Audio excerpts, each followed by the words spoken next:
everybody, how you all doing? It's a good day. I've got a nice little install today. Volkswagen Passat CC, which actually I have to say, I really like these cars. I've contemplated actually getting one myself, so it's nice to actually be around one and actually get to look at it and stuff.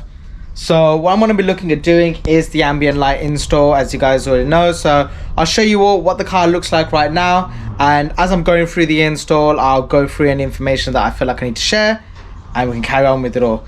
So without further ado, let's jump into looking at the inside at the moment. So looking at the rear doors, easiest one at the moment. We're going for the setup, which is with the door handle light as well as the extra light and stuff. So we're gonna have the just underneath the silver trim here, we're gonna have the ambient light going, possibly one for the rear speaker and for the door handle, footwells as well. And for the front, pretty much the same. Again, we're gonna go for underneath the silver trim over here and across the dash, just one all the way across the dash. We were talking about doing something in the center console, but might look a bit too much, so we're going for a bit more of an aesthetic look going on.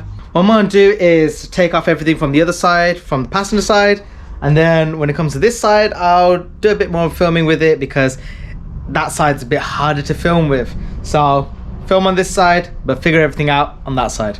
So everyone, I've got a little bit of an update. I've been able to do the other side, looks good. Been able to actually take apart the dash a fair amount, which is mostly held in place by clips. I think, to be honest, most Volkswagens are held in by clips, but I'll show you all what I've basically been having to do. It's quite a stressful car to work on actually, because when you're dealing with clips, they can be quite tedious. I just need to get the right bits. So let me show you all what I've had to do so far. In terms of the dash, now this is just held in place by clips. You've got the two on the side, and then I think there's a little bit at the bottom. So these two on the sides and these at the bottom. We've got this one connector for the hazard light. Move that over to the back. This is held on literally by clips again, one on the side there, one on the side here. When this was in, I think it's got some metal clipping points like these also join up into the metal sections there, and that's what holds it in place. We can move that over there. And this one's quite challenging because it's got this metal clip that basically slides into something else over here, so it's in there really tight. It basically gets hooked in like that. So in order to remove this one, what I ended up doing was, just imagine it was there, as I'm holding the camera with one hand and can't pretend to do the other stuff with this hand. So I got this in, just got underneath the trim, wedged it out a little bit and slowly pried it off. Did the same on that side as well. But this thing was challenging to do, so you have to really yank on it quite suddenly and it will pop out. So just be careful, be mindful, but that's the main thing to notice at the back. The one issue that I'm seeing right now is there's no real entry point on the sides for the ambient lights to come through, so I need to figure that out. There's quite a few T20 screws that are holding in like the screen here. I'm guessing it's probably holding in stuff over here as well. Might need to remove all of this. Yeah, I think I might actually start this on that side and then bring it all the way over, because if I'm seeing here correctly, there's a couple of T20s, or a few T20s that hold in this bottom trim, so this should be able to slide down and off. So I think that's what I'm going to do next, and I'll show you all what I ended up doing with the door actually. So with the door, how I've removed everything was again with this little trim tool underneath at the bottom over here. Just kind of slide in, just be careful with it not to scratch anything, but you take that plastic piece off, and just from the back or the front over here, you just got to prise up this trim piece where the switches are for the door windows and everything. Just need to get one of my trim removal tools in afterwards. Carrying on prising this up. There we go. In many ways, the more tools you have here, the better. makes life a little bit easier. There we go, there's 1, 2. The others only really have 1 clip on them. So inside here and just over here you've got 2 T30s. So just remove these. And then at the bottom you've got 1 just over here. It's a T20. And you've got another one just over here. And from here you can use the trim removal or trim puller and just pop off the whole thing. Ooh, another one you've got just up in the corner here. It's only on the front doors. You've got the little rivet points just there. So you got to be a little bit friendly with it. Get that to pop out. Now for the rears, you've got to remove this again and the switch, but you don't have the 2 T20s at the bottom. And you just got to pop off all of the door cards. So everyone, I thought I would do a quick little update right now with regards to the install. So the front doors, I've drilled a hole into them for the cubby hole light. Also drilled a hole at the top of the door handle. Got some glue and some tape holding that all in. And what I've actually done, I'll show you on the driver's door. I've got the light going over the top. I was going to go underneath at the bottom, but it's just too big of a gap, so it wasn't sitting in there nicely. So I've gone all the way around over the top. That's what I'm going to be doing for the fronts. The rears, I was going to look at using the light for the cubby hole somewhere, maybe on the speakers and stuff, but I think it's going to be a bit too much. So I'm probably not going to use them for the rears, just going to do the door handle light, because on the rear doors you don't actually have a cubby hole. So instead of just throwing in a light somewhere, probably be better to not put a light in at all. But that's something that I'm going to discuss with the owner. I just wanted to get this part done because the door handles can be a bit fiddly. So get those all drilled in. I'm going to do all the wiring now. Going to set up the footwells as well. That's going to take a little bit of time. Having everything open. I've located the right wires that I would want to use for the doors. You can use a main central live and earth on them. The rear doors also have a big module that, you guys know I tend to like to use, but I'm gonna go about it a different way. So it'll only turn on when the lights are on, hopefully. So I'm just going to be looking at doing all the installation stuff for that, and then once I've figured it out, I will let you guys know. Life is crazy.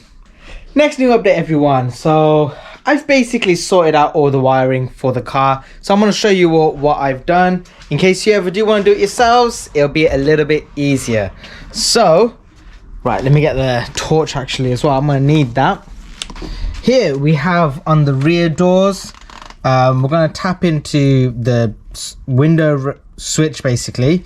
The brown is earth and the grey, and I think it's just pure grey. Yep, the pure grey one, that is the live, and it's going to be the same on all of the doors. On this one it is a little bit different in some ways because the actual connector, got the light, the actual connector for it is a little bit different. Where is it now? Yeah, so it's this one here, the black one. You need to tap into the grey here, and the brown again. That's for the live and earth on this door. And over here inside the car, move it back. Here's what I have done. I have basically ripped apart the entire center console. Reason being is because in order to get a light to start from over here, I've had to remove all of this so I can actually feed the wiring through, as well as the wiring for the footwell lights, which I have put into the right places now, so they're all basically in line. For the footwell lights and the main light for the dash, I'm going to be tapping into the cigarette lighter here. The brown again for the earth, and the grey is for the live. I've gone for the grey here because I'm trying to do that whole thing where the lights will only turn on when it's night time. That's what's going on there. So I'm tapping into the cigarette lighter here, and how I had to remove all of this was, so you pop off the gear shift gator, you got 2 screws underneath here, so you need to pop off the silver piece just at the bottom and get those 2, they're T20s, and then you can take off the 2 side ones.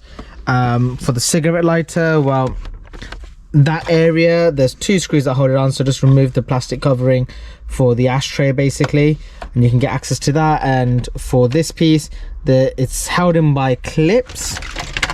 Oh.